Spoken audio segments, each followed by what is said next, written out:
Greetings from the National Archives. I'm David Ferriero, Archivist of the United States, and it's my pleasure to welcome you to today's virtual panel discussion led by Lisa Napoli, author of Susan, Linda, Nina, and Cokie, The Extraordinary Story of the Founding Mothers of NPR. One of the founding mothers of today's book is sadly not with us. Cokie Roberts, who died in September 2019, joined National Public Radio in 1978, spent more than 40 years in broadcasting. As a political commentator for ABC News and NPR, she won countless awards. She was inducted into the Broadcasting and Cable Hall of Fame and was cited by the American Women in Radio and Television as one of the 50 greatest women in the history of broadcasting.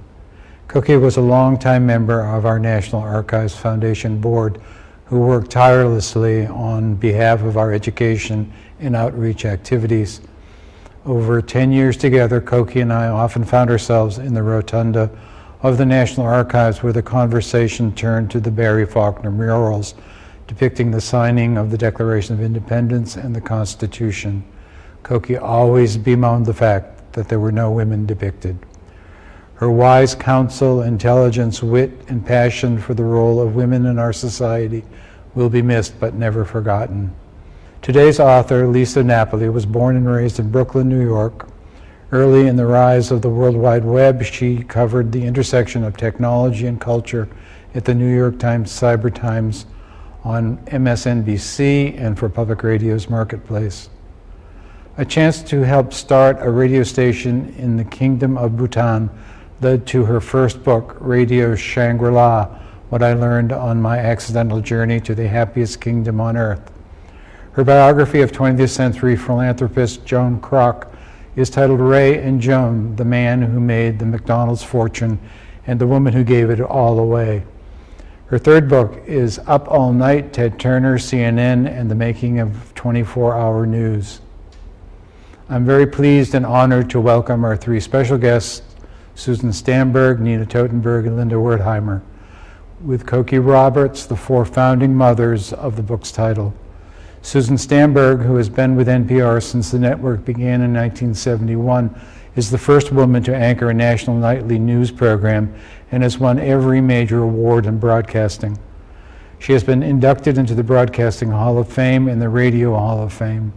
Beginning in 1972, Stamberg served as co-host of NPR's award-winning news magazine, All Things Considered, for 14 years. She then hosted Weekend Edition Sunday, and now reports on cultural issues for Morning Edition and Weekend Edition Saturday. Stamberg is well known for her conversational style, intelligence, and knack for finding an interesting story. Her thousands of interviews include conversations with Laura Bush, Billy Crystal, Rosa Parks, Dave Brubeck, and Luciano Pavarotti. Stamberg is the author of two books, Every Night at 5 and Talk. Stamberg also co-edited The Wedding Cake in the Middle of the Road, which grew out of a series of stories Stamberg commissioned for Weekend Edition Sunday. Her professional recognitions include the Armstrong and DuPont Awards, the Edward R. Murrow Award from the Corporation of Public Broadcasting, the Ohio State University's Golden Anniversary Directors Award, and the Distinguished Broadcaster Award from the American Women in Radio and Television. Nina Totenberg is NPR's legal affairs correspondent. Her reports air regularly on All Things Considered, Morning Edition, and Weekend Edition. Totenberg's coverage of the Supreme Court and legal affairs has won her widespread recognition. As Newsweek put it, the mainstays of NPR are Morning Edition and All Things Considered, but the creme de la creme is Nina Totenberg. In 1991, NPR's coverage, anchored by Totenberg, of Judge Clarence Thomas's Senate confirmation hearings and the allegations by Anita Hill received the prestigious George Foster Peabody Award. Totenberg was named Broadcaster of the Year and honored with the 1998 Saul Tyshoff Award for Excellence in Broadcasting from the National Press Foundation, the first radio journalist to receive the award. She also received the American Judicature Society's first award, honoring a career body of work in the field of journalism and the law. Totenberg has been honored 7 times by the American Bar Association for continued excellence in legal reporting and received more than 24 honorary degrees. On a lighter note, Esquire magazine twice named her one of Women We Love. A frequent contributor on TV shows, she has also written for major newspapers and periodicals, among them the New York Times Magazine, the Harvard Law Review, the Christian Science Monitor, and New York Magazine, and others. As NPR's senior national correspondent, Linda Wertheimer brings her unique insights and wealth of experience to bear on the day's top news stories. In more than 40 years since she first joined NPR, she has served in a variety of roles, including reporter and host of All Things Considered for 13 years. From 1974 to 1989, Wertheimer provided highly praised coverage of national politics and Congress, serving as congressional and then national political correspondent. Wertheimer covered 4 presidential and 8 congressional elections for NPR, and in 1976 became the first woman to anchor network coverage of a presidential nomination convention and of election night. Wertheimer is the first person to broadcast live from inside the United States Senate chamber, and her 37-day coverage of the Senate Panama Canal Treaty debates won her a special Alfred I. DuPont Columbia University Award. Wertheimer has received numerous other journalism awards, including awards from the Corporation for Public Broadcasting for anchoring the Iran-Contra affair, a special report, from American Women in Radio TV for her story Illegal Abortion, and from the American Legion for NPR's coverage of the Panama Treaty debates. Her 1995 book, Listening to America, 25 Years in the Life of a Nation as Heard on National Public Radio, celebrates NPR's history. Thank you for joining us today. Now let's hear from our panel.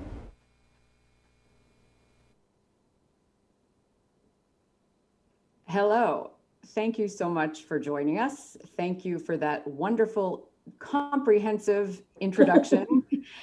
And, these women need no introduction, but we just got a terrific introduction for the archives, for the future generations, and that's who I'd love to focus on today. I want to go back in time for people who may not know what it was like before these women were iconic and before NPR was an iconic presence in the news media. And briefly before I do that, I want to also say thank you to all archives, because without archives, I would not have been able to write any of the books I've written. Most people couldn't have. Cokie, who said herself that she couldn't have.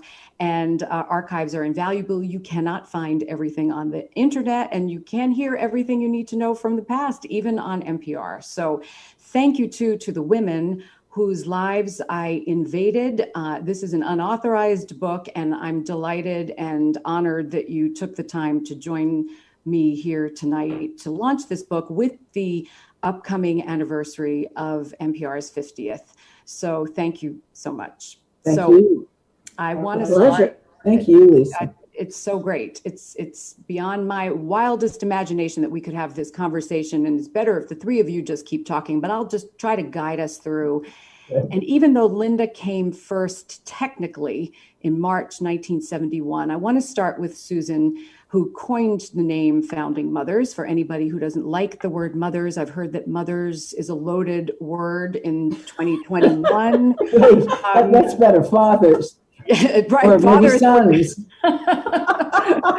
My mother was shocked when I told her that, but but I won't tell you what she really said. Nice Brooklyn gal that she is. But Susan, you got into public radio before it was public radio, and certainly before it was cool, before you all made it cool. So why don't we start with how Diana Michaelis, who was an estimable force in her own right, got you a gig at WAMU before WAMU was a major public radio powerhouse, before such a thing existed. Well, Diana was wonderful. She produced Eleanor Roosevelt, a series of television programs at the Boston WGBH television station. And I got to know her when I was living in Cambridge, Massachusetts. Moved to Washington, and almost as important as Diana was in connecting me with this new enterprise, which was foolish enough to hire me very early, was the fact that I got bored to pieces typing on the New Republic magazine. That was my first job in Washington. I moved into this town, married into this town. My husband had a civil service job at the Agency for International Development, the Foreign Aid Agency. So we were newlyweds, and here we came. I typed because there was this vast range of not interesting jobs available to women of my generation in the early 60s. So that's what you did. You typed, or you had children and raised them, but there wasn't much else for us. So type, and finally it was enough. And I called around to people I knew, and Diana had come to town at that point, and she said, well, there's this new network. This was the precursor of NPR, by the way. 12 stations, skinny little network along the Eastern Coast. And they're just starting up, and they're looking for a producer for a weekly public affairs discussion show. And I said, well, Diana, what does a producer do? And she said, a producer is someone who won't take no for an answer. And I thought, I can do that. Give me the phone number. So that's how it happened. And the way I got it was for about 3 months after I got the number, I called the director of it every week. And I think what happened was, because I had no radio experience, nothing, he got so sick of my phone calls that he said, oh yeah, come on, because they were very busy doing some UN broadcast or UN debate. That's how. And the stakes were low, it's important to point out. It wasn't like today where you have thousands of people going to highfalutin schools for radio training, for degrees in how to get a job at a place like NPR or AMU or at all. You were working the phones, and it was unusual that a woman got that job, but because the stakes were so low, it was okay. I was the first hired person on that staff, much like Linda being one of the first at NPR. And I eventually, in about 2 years, became the manager of it. This was only not because of any extreme leadership talents that I had, but because the manager left. And I was the only employee.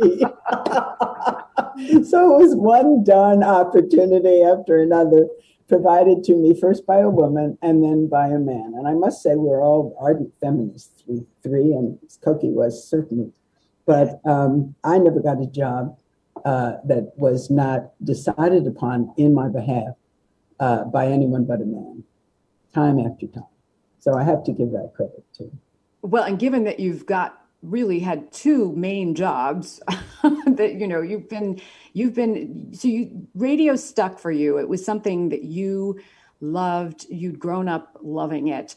But you loved working it. And let's just, before we move on to Linda and Nina, let's talk for a second about how it is that you decided you wanted to be on the radio, and that wonderful show Kaleidoscope that you did that really was the precursor to All Things Considered. It was, and it was started by this skinny little network when it was heard at over 12 stations, probably to a listenership of 200, if we were lucky.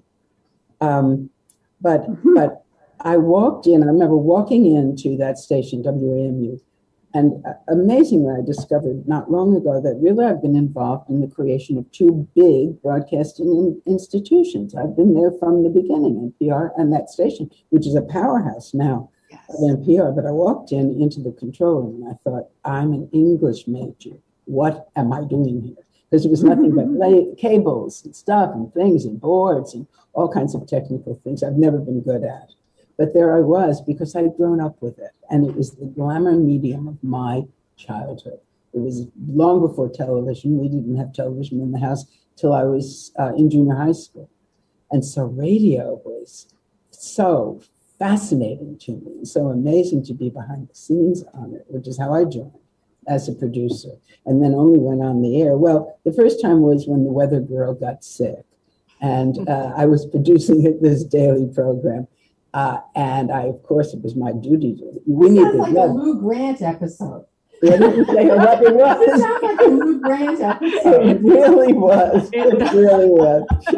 Tell us what happened, because that'll make you it. Want to hear the whole story? Yeah, you got to tell the story. Okay. So the weather girl got sick, and I thought, it's up to me. I've got to do this.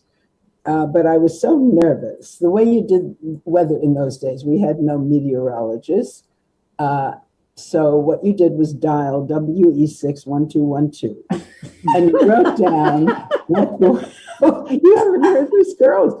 You wrote down what they told you the weather was, the temperature, the weather, and then you went on the air with that piece of paper. I was so nervous that I forgot to make the call. And I walked in the studio. The air light came on. There were no windows in the studio. I couldn't even look up to see what kind of day it was. So I did the only thing I could think to do, which was I made it up. It was February. I said it was 93 degrees. And I said the wind was 100 miles an hour. I just went on and on to fill the time. And then the format was you had to repeat it. But I was still so nervous that I forgot what I'd said the first time. I made it up again. Now, it was February, but it was 12 degrees outside, and there was snow, and there was this, and then it went on. And thankfully, I filled the time slot, and I got off the air.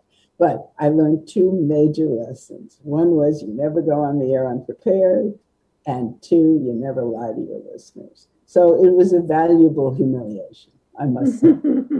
Now, Linda, you talk about how working at startups is great for that exact reason, because you can make all the mistakes at the beginning and you make them in tandem with other people who are making them, which is helpful because you're all kind of treading the path. And that's what you did. You walked in March 1971 to this real blank slate.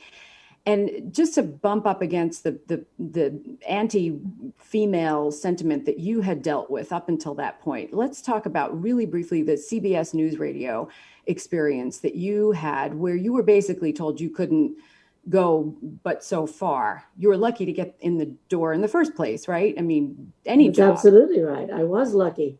It was very clear that women were not to be on the air. There was a very good reporter working for the station whose name was Mary Pangalos. And Mary broke stories. I mean, she was a very good reporter, but she had to cut herself out of her stories and write a script which had some guy reading the stories so that she didn't appear. And right. I mean, I was so horrified when I discovered that, because she was a very talented, very, very pushy, strong-minded woman, but she still had to put up with that. And it was just impossible to believe. I think one of the things that is hard to believe for young women today is how really awful it was. Now I think they believe that they believe that they are making a great sacrifice and they're constantly being hassled by the guys they don't know from hassled, I gotta tell you. It was pretty brutal. My last book was about CNN, which was kind of like Animal House in the early days, the creation of CNN. Mm-hmm. I don't think NPR was quite like that. I think it was more consensual, but right. What you had to go through all of you was just shocking, like you say, to young people today who don't understand the climate. And is there a story you can tell us that makes a finer point of that? When I finally fought my way onto the air and was able to go cover, Oops. She became a consumer reporter. Nina, while we wait for Linda to come back, maybe we should jump to Nina, because Nina had, there you are. There you are. No, I'm not. Did I go away? Yeah, we lost you for a second. Oh, well, anyway. You did it at the best part. Yeah. I was there covering the Congress. I guess the single stupidest thing that ever happened to me was I went to interview a senator who was an aging fellow, but the chairman of an important committee. And so I went into his office, and the secretary said, our press secretary is going in with you. And I said, well, is that absolutely necessary? Because it was my experience that the press secretary would answer the questions if you let them in to the interview. So I wasn't sure that I wanted that person to be there. And they said, well, okay, fine. I went in to interview him, and we did this it's the only time I think I've ever been actually literally chased around the desk. And one of the things that was difficult was that this man was, he was in his 80s. And so I couldn't run very fast around the desk because he would catch me. It was very difficult. And I kept trying to get around to the side of the desk where the door was so they could leave. Oh, God. But, he was an important person. You have in your book that one of the senator from Alabama referred to me as little lady, and I referred to him as big senator, and then he stopped referring to me as little lady. But we had a lot of little things like that. They weren't terrible, but they weren't terrible because we were all perfectly capable of stiff arming anybody who got in our way. Right. But right. That was one of the things that I remember from that time was that it was a great advantage for us to have started at the same time as the network started. Susan and I were there at the very beginning, and for us, we didn't have to face the problem that you would have to face if you went to work for the New York Times. right. First of all, the man from the New York Times said to me, "We already have our women." I think he said this. It was either the same person or some other person with similar views who said it to almost all of us. Nina, Cokie had the same experience. Yes, I had the same experience, and I would say probably later than we would like to think. The last time that was said to me was in the early 1980s. Wow. Wow. Even though It's truly appalling. But we had because we were there at the beginning, we were not forced to. Nobody had to be fired to let me be the congressional reporter. No one had to be shot at sunrise to make Nina the reporter on the Supreme Court. Those places were open, and we went into them. Mhm. Now there were other people, doing that work, but they didn't stick. They didn't stick around, and we did. Can you set the scene a little bit more about just how free-form NPR was? Because I really want people to come away with that it didn't out of the gate become this major force that people trusted, listened to.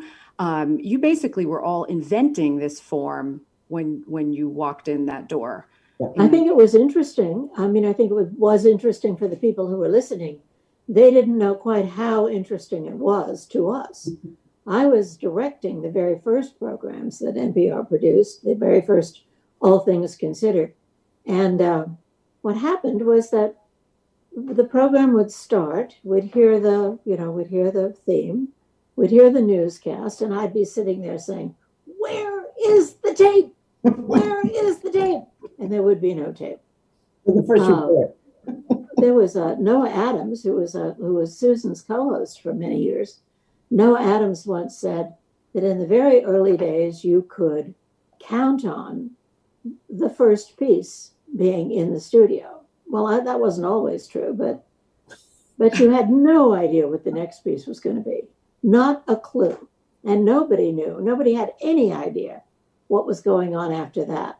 And all of the pieces were supposed to fit into like a puzzle, all be the right size. None of them were the right size. None of them. There were people, we would be handed a tape without any kind of a script to introduce it. What is this? Who's on it? Who wrote this? It was at the end of every day, I was just a complete wet dish rag.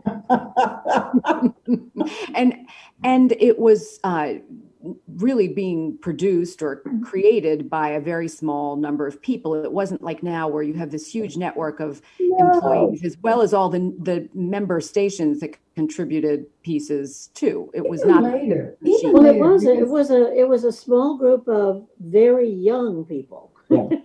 Yeah. That was And one of the inexperience. problems. And largely inexperienced. I mean, I came later. I'm not actually sure how many years later, but I came later.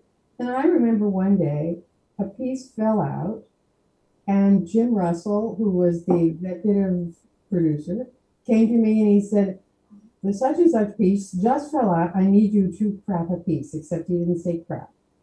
And I said, I don't just have one. I mean, we were in the middle of this show.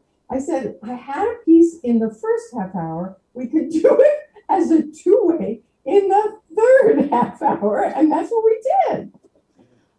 Nina, I want you to step back even further, though, because when you walked in the door at NPR, they hired you. Bob Zelnick hired you because you were known around town as a dogged reporter.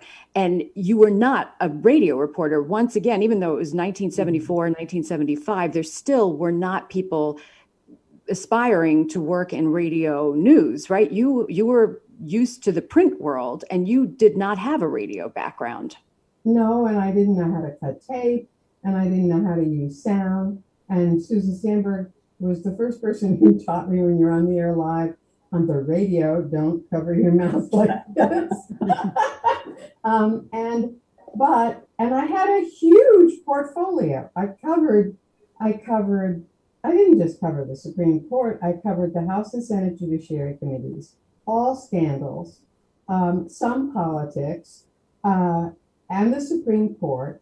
And by the way, the intelligence community, I think there are 10 reporters at NPR now, maybe more. What I did. Now, this was not in an era where we had digital and tweeting and several programs a day. We had one program, and that made it possible to do a million things all the time. And, and I was young and I was ambitious and I didn't mind working. I didn't have a husband.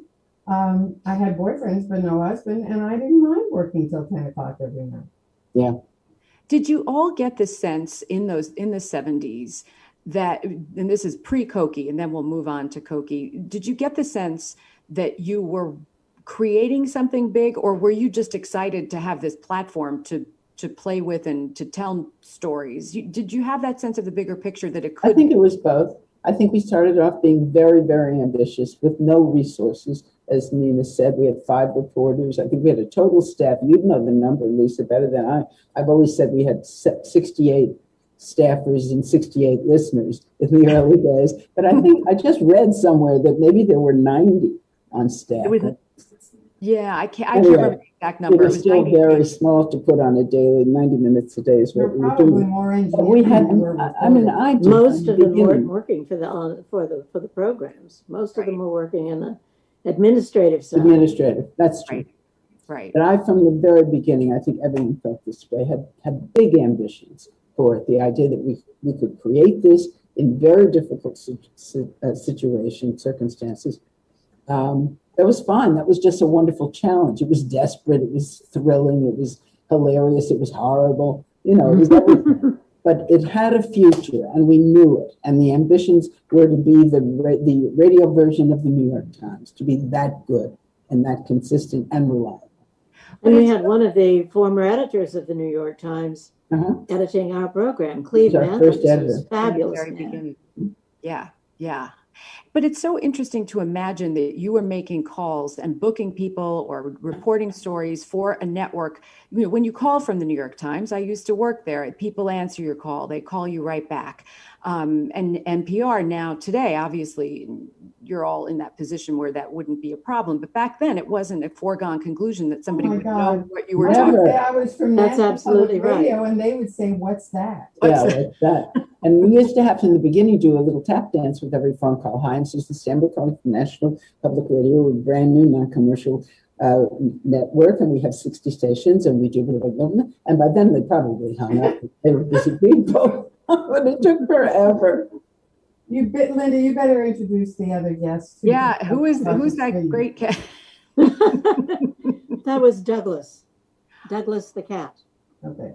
Welcome, Douglas. He is a kind of a large cat. He's a Maine Coon. The thing that I remember, though, was that we were terrified that we would not have any kind of audience.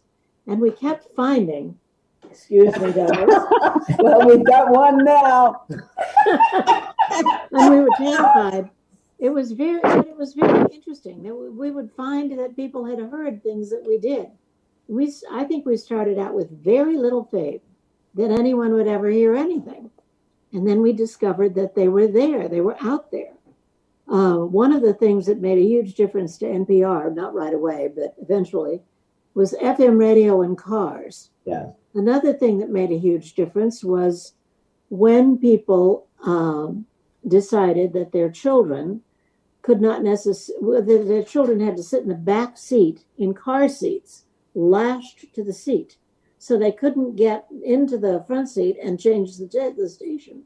And that made a big difference. What a weird thing to base your success on. But it was It's still making a difference. I thought that was a generation of kids who detested us because every night at 5 o'clock, their mothers would say, "Shh, be quiet," and they turn up the radio because they wanted to hear it. But that's a huge swath of our listeners today is those children. That's right. And they do say, I know that if anything is going horribly wrong, I know where you are, down at the end of the dial. Yeah. If I tune in there, I'll hear those voices that they don't yell at me. They'll just explain what was going on. The tone was important from day one, not to sound like commercial radio, not to screech or preach or voice from the mountain, although you all became the voices from the mountaintop, which, you got the last laugh since it used to be a bunch of guys doing that. So what was also interesting to me was to learn about how influential you became almost initially in the middle of the country and not in the big cities because of that very reason, because FM was so important. They didn't have a lot of newspapers. Right. They had local papers, but they didn't have national newspapers there. And they waited for the weekly magazines. I mean, we're really dating ourselves. I mean, it's hard for people to understand this, but the accessibility of actually reliable information was scarce in many communities. So if there was a place you could just turn on the radio and find it out, it was a big deal. Yeah. Right. Right. I came from a place like that. Carlsbad, New Mexico, home of the Carlsbad cavemen. And it was not possible to get up-to-date information anywhere but on the radio. And the local newspaper was a fabulous newspaper for local coverage, but not for national coverage. And the El Paso Times, which my parents subscribed to in the hope that they would learn something that wasn't in the Carlsbad Current Argus, that paper was just not very good. I grew up reading the women's page, and much later, some gent who was from El Paso, he said, well, the family that owns the El Paso Times wouldn't let the woman you're talking about, wouldn't let her edit the paper. So she edited the women's page, and it was much better than anything else in the paper. Yeah. And it really was. Now, I was not, of course, particularly sophisticated about news, but I did get that part, that this woman was making much more sense than a lot of the other people on that paper were. Yes. And still none of you wanted to do the traditional women's news that was what you would have been relegated to if it hadn't been for NPR, with the exception, maybe Nina, you were able to buck that because you bucked it out. I started out, my first newspaper job was for the Record American, which was then a Hearst paper in Boston, known colloquially as the Record. And there was a women's page, which was strictly weddings and not the vows section. I mean, all the pearl things on the dress and all of that. And fashion, which was mainly press releases from the fashion industry and recipes. And I had no interest in that whatsoever. And I decided that the only way I was going to get any real experience was to do a second shift for free. So I volunteered to be the leg man for everything from school board meetings, which were all about busing, and they were very combustible. And I regularly went out with a guy who was the photographer at night, and he had all of the radios in the car. The fire department, the police department, the state troopers, the Boston cops, and we would careen from one disaster to another, which was a lot of fun. And I learned a lot that way. So my next job, I got to do more responsible things. But that was my first training ground. But Nina and I both learned the same lesson, that if you're from an organization that does not have a lot of clout, then you have to do this in a different way. You have to do it personally. Both of us had a lot of contacts. We had made a lot of friends in the course of all the jobs we'd had, and we knew people. And we knew, as Nina says, people in low places. We knew all kinds of people that we could go to tell us what was happening and to get to help us. But the other thing, Linda, was that probably, I think, the single great advantage of coming up as a woman in that era is that we were pretty young things, and we would call a senator off the floor or whoever from whatever, and they thought we really weren't very bright and wouldn't understand what they were saying.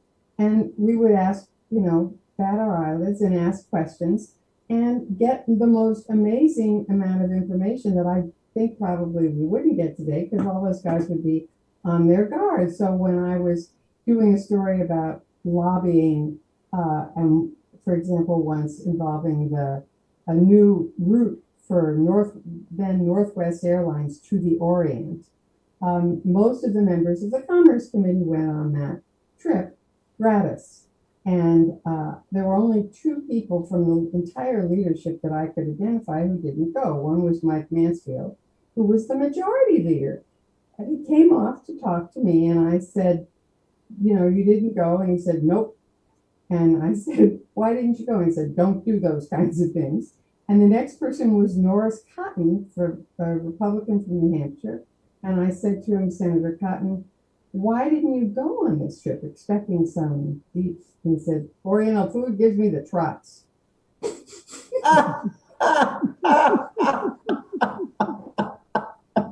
One of the great things about covering the Congress has always been that these guys, they love to talk. And there are 535 of them, so they don't get to talk. They don't all get to talk all the time. And all of the big guys, like the New York Times and CBS, they all go for the chairman of committees.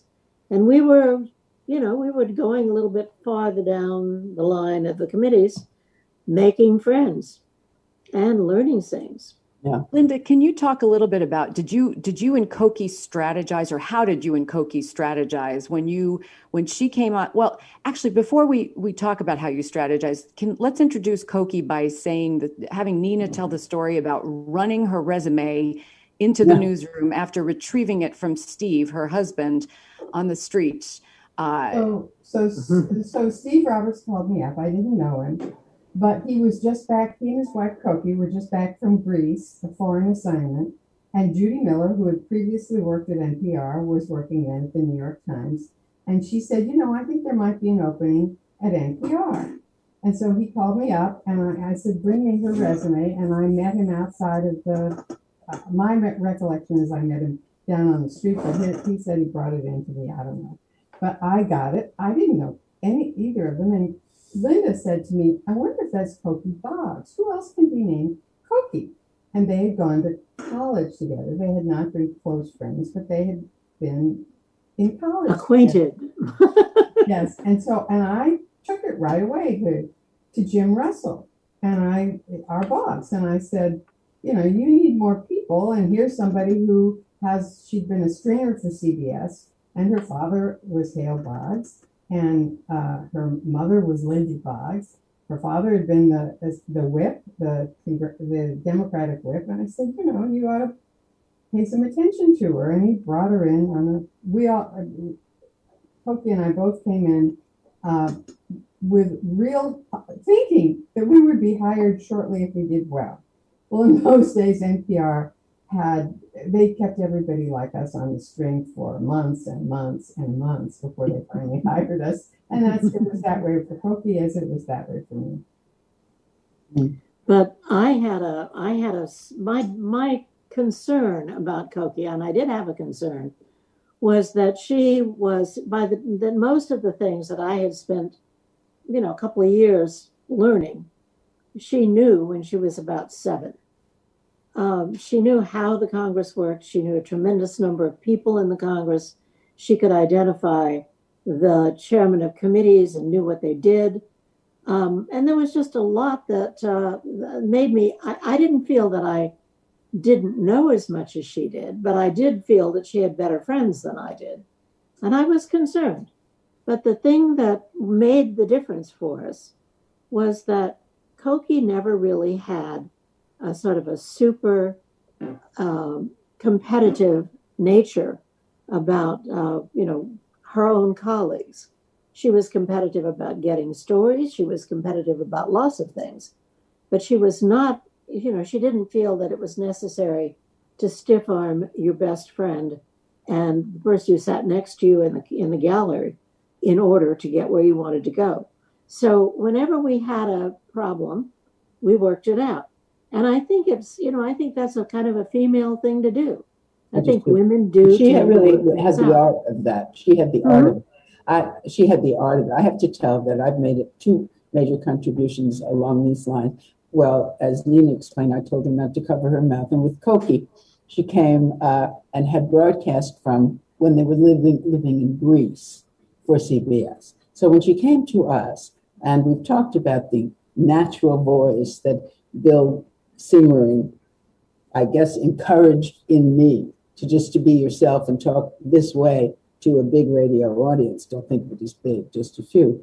But Cokie didn't do that, having broadcast from overseas. She yelled and she shouted as if she was moving through this cable that went under the waters, which is what she was doing. So when she came here, I took her aside. I said, you don't have to shout now. It's like the old days when you made a call to California and you lived in New York and you shouted because the phone line was so bad. I explained that was no longer necessary and she could speak in a rather softer way. And she did. So these were two of my major contributions, I believe, to the meeting. Sure. among many. But Yeah. so But altogether, I do absolutely think that because there was that NPR was the very first place where I saw working out, other than the women's college that I went to, where I saw working out what we had always heard feminists say about women, right. That women were just not going to be fighting all the time. They were going to be trying to get where they were going together. Yes. That there was a different way of different thing of doing things. Now, Nina Totenberg, who is one of the most aggressive reporters I've ever known, Nina Totenberg and Cokie and I sat in a little place in the corner. There were 4 desks, and we were in 3 of them. And every once in a while, they'd put someone in the 4th one, and they always left. They couldn't take it. We were always joking, carrying on, talking to each other, and they just felt I gotta get out of here. There was only one guy. That collegiality is and was very, very important. Yeah, and I think NPR had a tremendous. It was a fabulous thing to find that you could actually operate in a collegial way. Yeah, and you would not suffer from it. You would, in fact, be.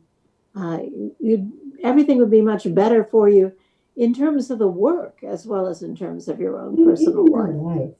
I mean, we were all in the generally same age group.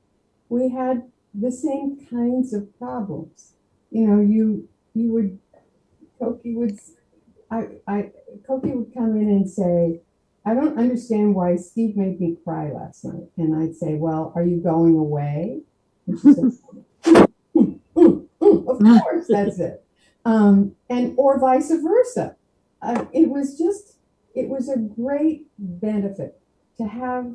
Every place I ever worked until I worked at NPR, I was the only woman, or sometimes occasionally one of 2, with somebody else being in the sports section or the book section or something like that.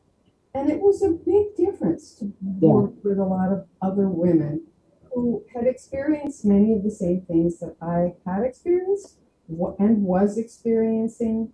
And it was the women at NPR became my closest friends. Yeah, but this is, we haven't mentioned a big reason for all of this, and that its name is Bill Siemering, who was our first program director, But I didn't know that. manager, and the one who created, conceived of all things considered, what shape the program should be and what its sound should be.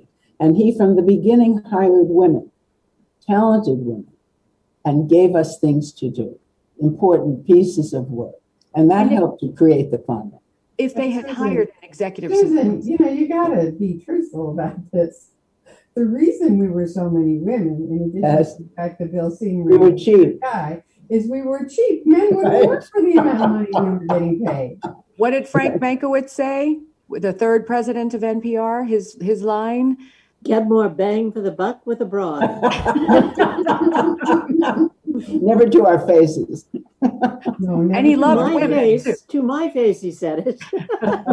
Nina and I would have kicked him. Go on, Lisa. So the four of you not only found solace and energy from each other, you were helping women. You created your own old girls network in DC. Now, again, today, a woman hearing this who's working will say, of course, but that was not an of course when you were doing it back when you started banding together and having lunch and helping each other find jobs. Can you We talk? invented that too. Yeah. So what was that like? You just saw each other and recognized in each other that you needed to team up. We needed to stick up for each other, but we also needed to stick up for younger women. You know, when there started to be, I'm embarrassed to say this, but you know, sometimes a young woman would come to me who was, let's say, 10 or 15 years younger than I, by the time we're talking about in the early 2000s, or much more even, and say, you know, so-and-so said I look nice in my dress. And I'd say, you really want to die on this hill? Because you're going to have to fight some other fights. And today, I would never say that. But then, that was good advice. And if somebody came to me and said, he keeps touching me, funny, we were on the warpath. Then we were on the warpath. That was a hill worth dying over. It was fortunate for us that we had some stature in the company at that point. Yeah, we did. Yeah, we could go to higher And so we could go right. and spread the word. But the one that was so gifted at this was Cokie. I mean, she created women's old, young, old, middle-aged, whatever networks, wherever she went. That's the thing. With whomever she met, when she had that sense of somebody needing something. She knew what it was. She knew how to figure it out, and she knew what to do about it. That was really, she was so admirable that way. You all together became this force at work, but you had fun together too. And Nina alluded to this. You all helped each other personally. Can you talk a little bit, just the Pines of Rome, the fact that you would have dinner with each other all the time and help each other with life's tribulations, also carried through, obviously, to work as well. Can you talk a little bit about that? Yeah, we would go to the movies, and I really do think that Cokie and Linda and their spouses went even more than I did. But we went regularly to the movies, the three of us and our spouses, and eventually sometimes Susan would even come with us. You know, after my husband died, they folded me into that. It was really so genius and wonderful. They had a rule, and after my first husband died also, they had what they called the widow rule, which is, or I don't remember I think it was called the widow rule, which is if you're even a temporary widow, like just for the week, he's out of town, everybody else pays your share. You didn't, I say, okay, what's my share? No, you don't pay. The Wertheimers and the Robertses pay. And then then we were able to do that for Susan too. And for other people as well. It was a very special, and sometimes if we ever go back to the movies, it'll be special again. I would pick another restaurant. Pick another restaurant. We were never allowed to make a suggestion that maybe another restaurant might be good to try of a week. But Cokie did really have a tremendous amount of influence on all of us in terms of kindness and taking care of people. In fact, it's a sort of a standard joke among us and among her family that people every once in a while will say, "What would Cokie do?"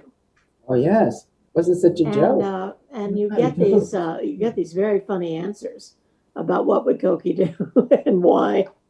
But it is true that she was. I don't know. Maybe we should get in touch with the cardinal and suggest, that she should be elevated. Listen, she's the only person I know who could sit on a set at ABC with a bunch of cardinals and start holding their feet to the fire about the sex scandal that had begun to unfold in the church. None of the guys would have asked that. And I remember sitting there saying, the mothers want to know, what are you going to do about this? Wow.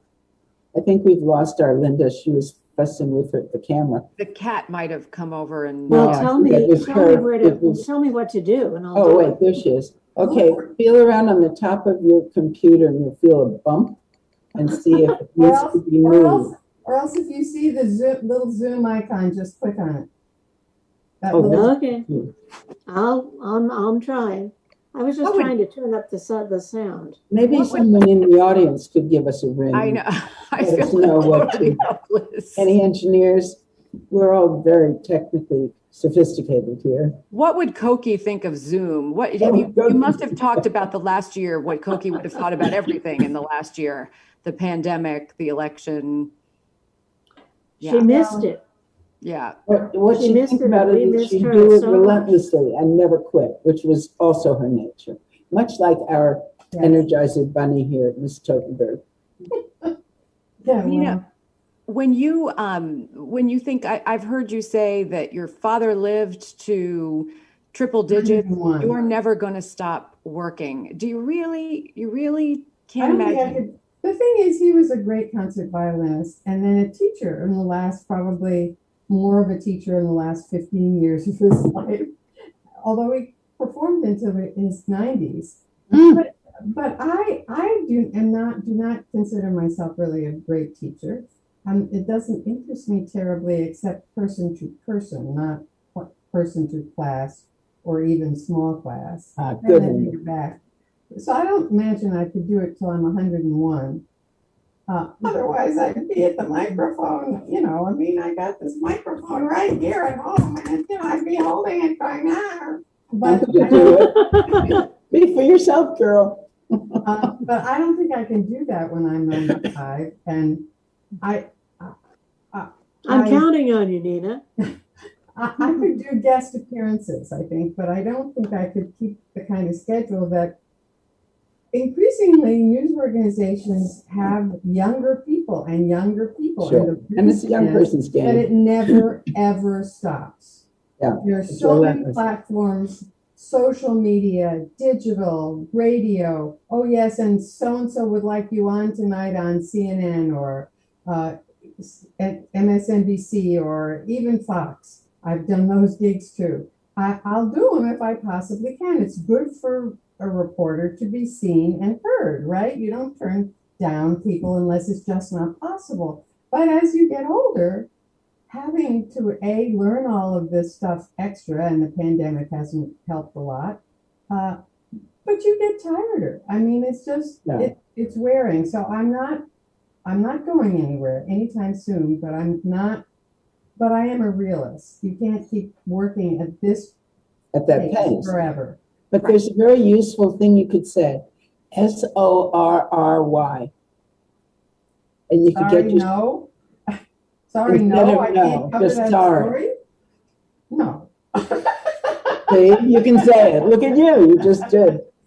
We've got just 5 minutes left, and I know I won't even ask Nina about her ever writing a book. The other women had many books, but Nina, you're not going to write a book because you're too busy on deadline. No, I just didn't do it. So yeah.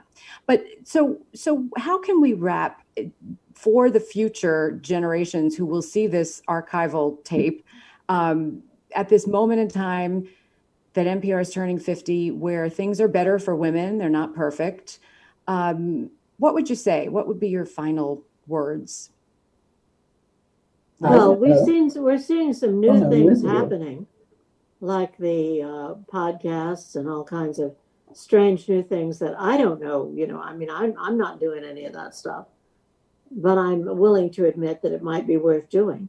I think that there are, there will be things that will open up for all people. And young women will, if they've, got the stuff, they will get into it and do it. I think I think it may be something different from what we did. Yeah. I mean, I depended upon all these things behind me, all the books. It's a whole new world out there now in that area. I think I think that they will have challenges that we can't imagine. I think it's wonderful work. I think it's exciting and it's fun. It's hard work. I have a niece who won a Pulitzer this year.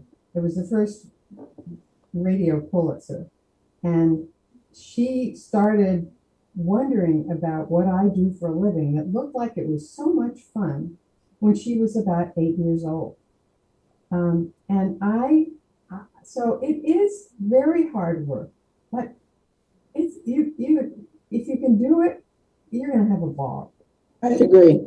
I can't think of a better way to understand and see the world and feel that you are making a difference, making things clearer for other people who may not follow it as carefully. I have to tell you a very quick story about my granddaughter, who tomorrow turns 13. And I didn't ask her what do you want to be when you grow up, because to me it's a boring question. But she told me that she's going to law school and then she's going to be on the Supreme Court. And I said, Vivian, that's wonderful.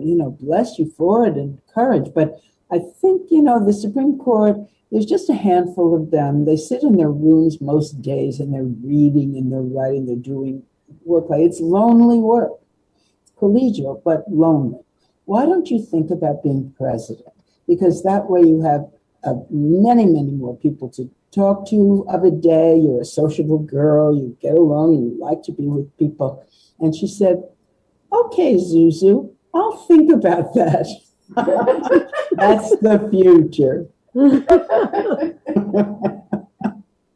Well, I do think that it's a fabulous thing not to do the same thing every day. Oh, the best. And have to always learn about what it is you're going to do that day that you don't know.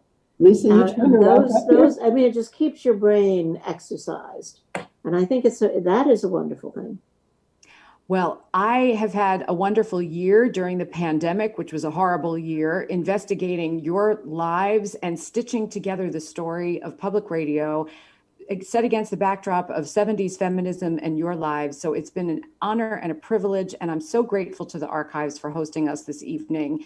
And again, grateful to you for your time and graciousness in joining me tonight and spreading the word, because history really matters and archives matter a lot. So thank you so much. All I can say, Lisa, is you wrote this book in a year or less? Something like a year-ish. Yeah. It probably put 10 years on you. I mean, I can't imagine writing a book that She's quickly. real good at it. It's a terrific book. Congratulations to you on it. It is a good book. It is. It's very compelling. Thank you. It's certainly not comprehensive. I hope there are many more to come, but it was very exciting to stitch it all together. And I hope people will read it. And hopefully we'll all meet up at the archives sometime, or maybe the Pines of Rome.